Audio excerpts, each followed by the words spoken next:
포커스는 한동훈 비대위원장에 대한 이야기로 좁혀왔습니다. 처음부터 끝까지 이제 20분 동안 한동훈 비대위원장에 대한 얘기만 줄창 해보도록 하겠습니다. 그만큼 할 얘기가 많은 최근인 것 같은데요.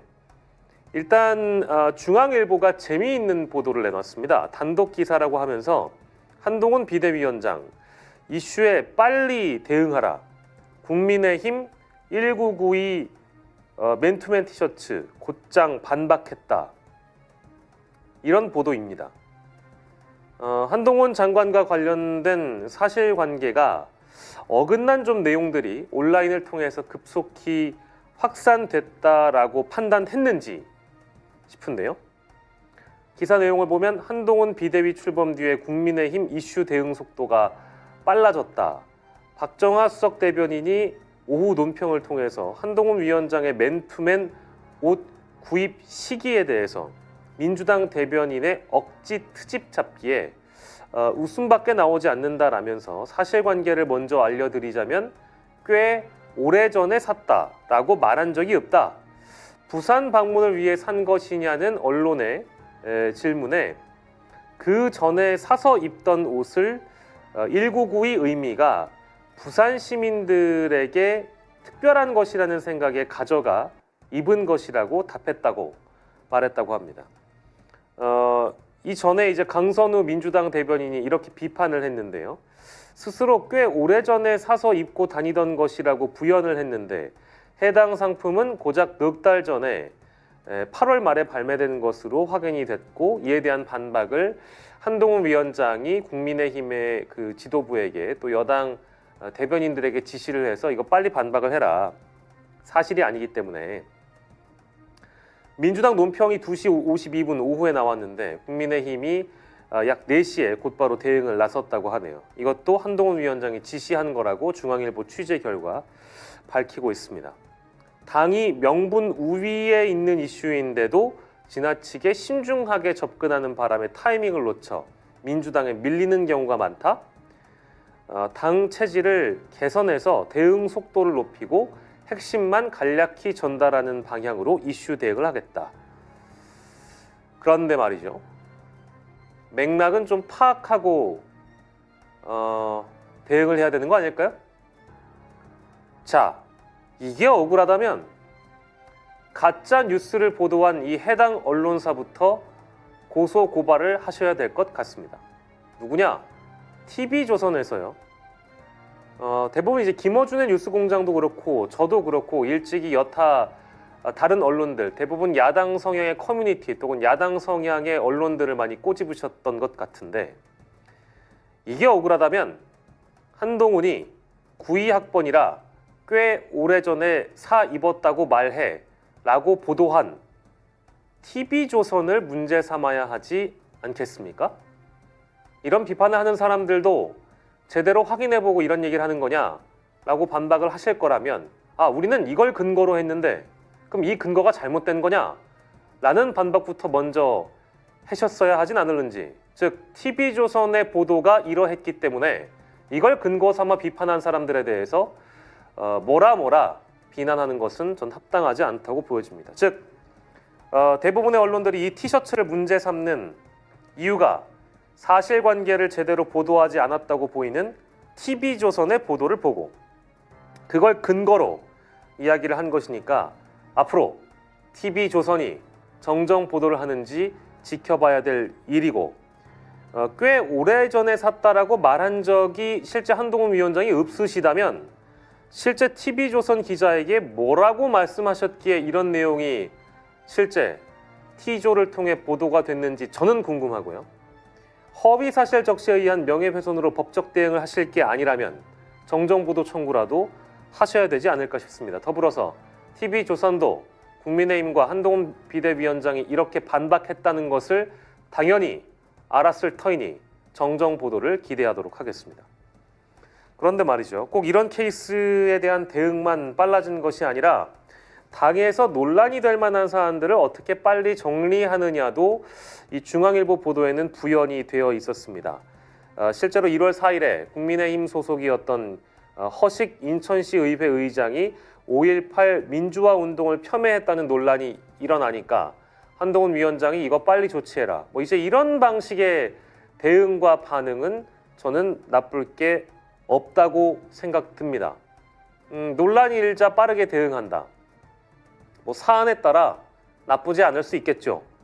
그런데 한동훈 법무부 장관 시절부터 일단 민주당 의원의 질문이 나오면 빠르게 답변하면서 맞받아쳤던, 즉 말과 말이 부딪히면서 말과 말이 각종 설화를 낳았던 상황들을 보면 이렇게 뭔가 빨리 대응을 해야 된다는 어떤 강박관념, 심리적 압박이 더 우선시되는 것은 아닐까. 즉 제가 얘기하고 싶은 부분은 그런 즉각적인 대응, 속도에 대한 측면보다 신중하게, 철저하게 사실관계와 모든 맥락을 파악하고 신중하게 접근해도 늦지 않다. 그런 대응이 훨씬 더 정치인 입장에서는 효과적이지 않을는지 아마도 제가 한동훈 비대위원장의 비서실장쯤 된다면 그런 조언을 해드릴 수 있을 것 같습니다. 왜 이런 얘기를 하는가? 최근에 불거진 한동훈 비대위원장의 모습을 보면 너무나 이미지 정치에 골몰한 탓에 사실관계와는 다른 해명 내지는 반박을 한다든지 그 사실이 드러났을 때 아무런 대응조차 하지 못하는 모습을 볼 수 있습니다. 하나의 사례를 좀 들어보겠습니다. 1992 티셔츠도 앞서 소개해드린 것처럼 빠르게 매듭 짓고 싶어 하는 것처럼 사직구장에 대한 논란도 사실 마찬가지였습니다. 한동훈 비대위원장 본인의 입으로 이게 앞뒤 맥락상 아무리 들어보더라도 2020년에 사직구장에 간 것처럼 말씀을 하시더니 다음날 아침에 국민의힘에서는 자, 이것 봐라. 봉다리를 뒤집어 쓰고 사직구장에서 비대위원장은 부산 갈매기를 연호하며 자이언츠를 응원하지 않았냐. 사진이 공개됐는데 가짜뉴스다. 라는 식의 대응을 했습니다. 엄밀히 얘기하면 그게 아니죠. 저는 지난 민주당 정권에서 할 일 제대로 했다는 이유로 4번 좌천을 당하고 압수수색도 2번 당했다. 그 처음이 바로 이곳 부산이었다. 그런데 저는 그 시절이 참 좋았다. 그 이유는 제가 괜히 센 척해서 그런 게 아니라 그 이유는 바로 그곳이 바로 이곳 부산이었기 때문이다. 저는 그때 저녁마다 송정 바닷길을 산책하고 서면 기타 학원에서 기타를 배웠고 사직에서 롯데 야구를 봤다. 라고 말씀하신 분은 제가 아니라 한동훈 비대위원장입니다. 그 시절, 그때 시점을 못 박았기 때문에 많은 사람들은 2020년 민주당 정권에서 하실 일 제대로 했는데 좌천당했던 그 시절에 야구를 봤다고 오해하지 않겠습니까?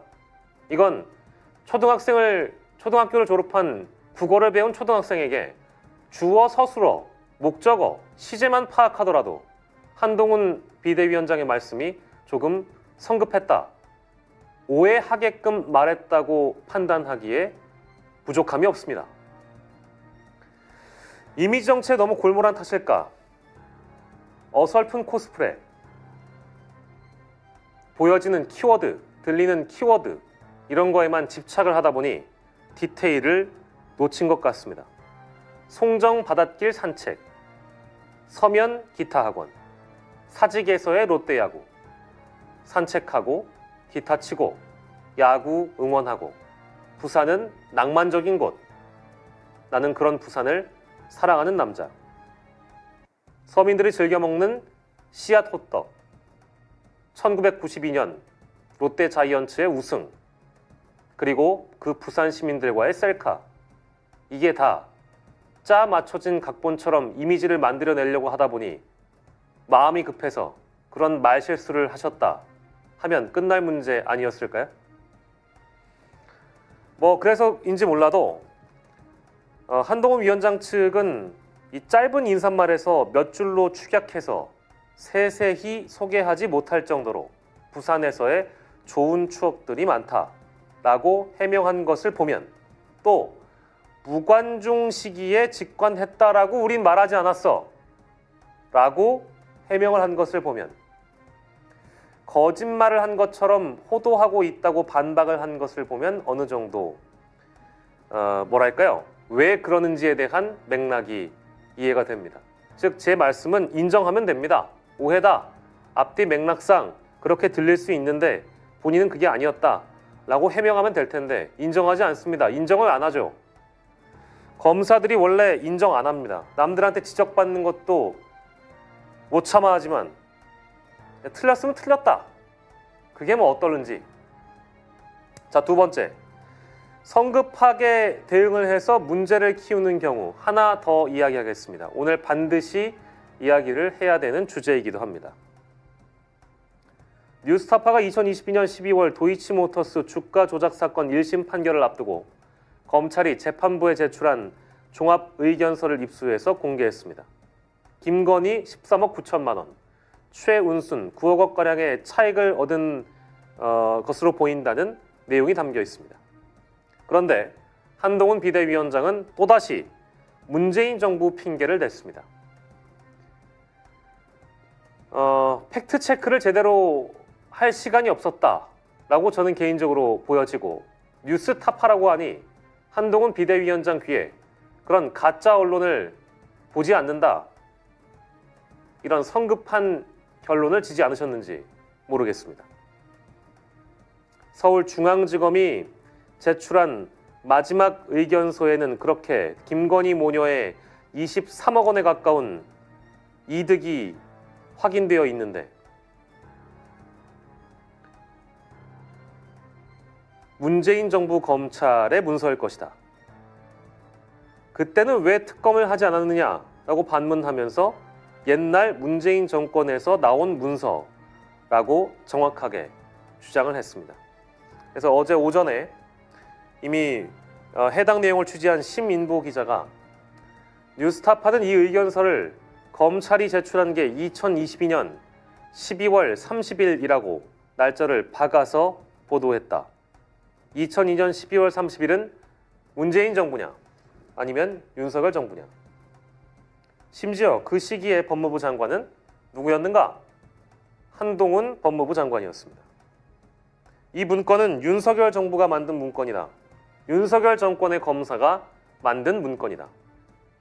아직 제가 오늘 들어오기 전까지는 이런 반박에 대한 한동훈 비대위원장의 재반박을 미처 확인하지 못하고 들어왔으나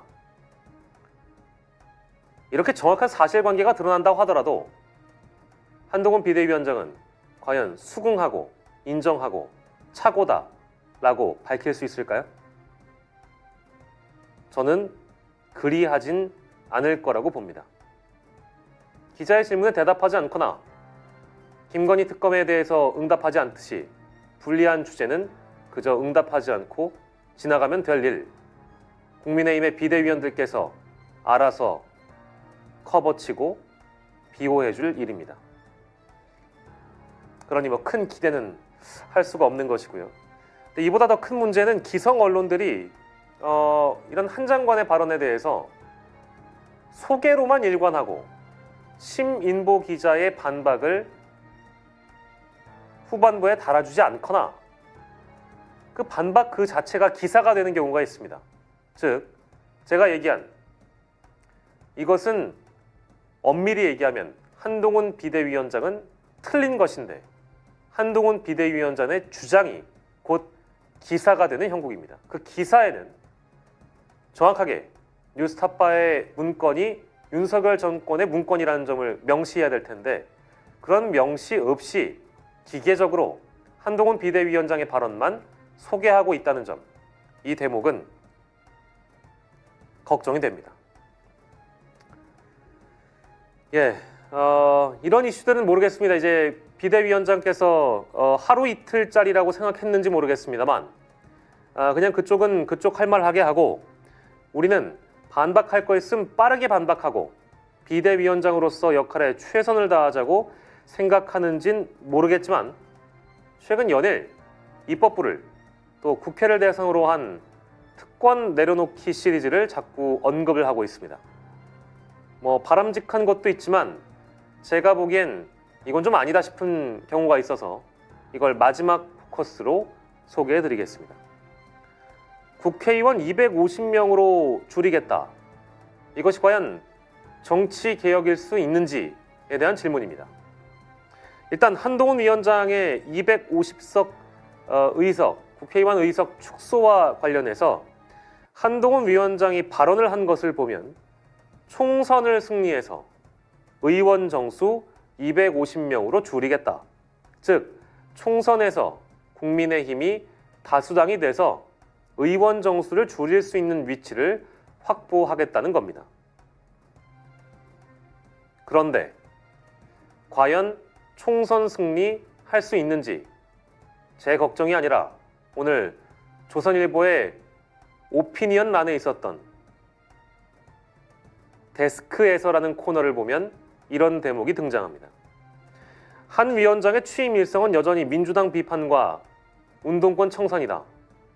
상당수 중도층은 상대방에게는 가혹하고 자신들의 문제에 대해서는 관대한 것 아니냐고 받아들였다. 한 위원장 등판 전후 별반 변화 없는 여권의 여론 지형이 이를 보여준다. 지난 총선 직전에 문재인 정권을 지원해야 한다는 여론은 견제해야 된다는 여론보다 10% 정도 높았다. 이는 민주당 총선 180석 압승이라는 결론을 가지고 왔다. 반면 총선을 석 달 앞둔 최근에는 윤석열 정권을 견제해야 된다는 여론이 윤석열 정부를 지원해야 된다는 여론보다 10% 이상 높은 흐름이다. 2020년 총선과는 정반대인 셈이다.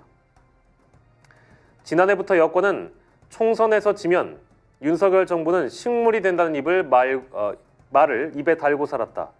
정권이 식물 상태가 된다는데 과연 무슨 일인들 못할까 싶었지만 현실은 그렇지 않다라고 하면서 할 수 있는 일과 그럼에도 절대 바꿀 수 없는 것의 한계는 명확했다. 한동훈 위원장은 윤심 공천 우려에 당을 이끄는 건 나라고 비판했지만 내가 당대표라고 밝혀야만 하는 현재의 상황은 역설적으로 한동훈 위원장을 둘러싼 정치적 현실을 상징한다. 정치인 한동훈에 대한 냉정한 평가의 시간도 다가온다. 즉 말인즉슨 이대로 가면 한동훈 비대위원장의 국민의힘 총선 승리 어려울 거다 라고 조선일보에서 걱정해주고 말을 에둘러 표현하고 있는 겁니다. 한 줄 한 줄 형광펜 쳐서 읽어보시길 바라고요. 250석 이야기가 나왔으니까요. 국회 정개특위가 진행한 공론조사가 있습니다. 여기서는 국회의원 정수를 줄이면 안 된다라고 말한 참여 국민이 전체 국민의 62%였습니다.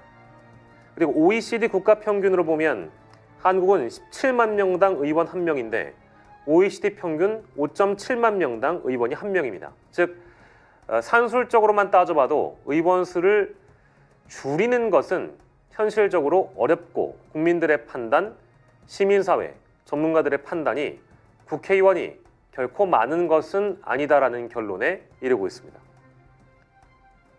그런데요, 한동훈 위원장님, 저도 국회가 싫습니다. 40년 평생 국회를 봐왔지만 별 버러지 같은 것들이 국회의원 배지 달고 내 세금 축내고 별 가짜는 말과 행동을 하는 걸 보면 피가 끓어서 오만하기 짝이 없는 저런 인간들 뭐가 좋다고 자꾸 뽑아대는가, 의원 수를 100명으로 줄여야 된다, 이런 생각도 해본 적이 있습니다.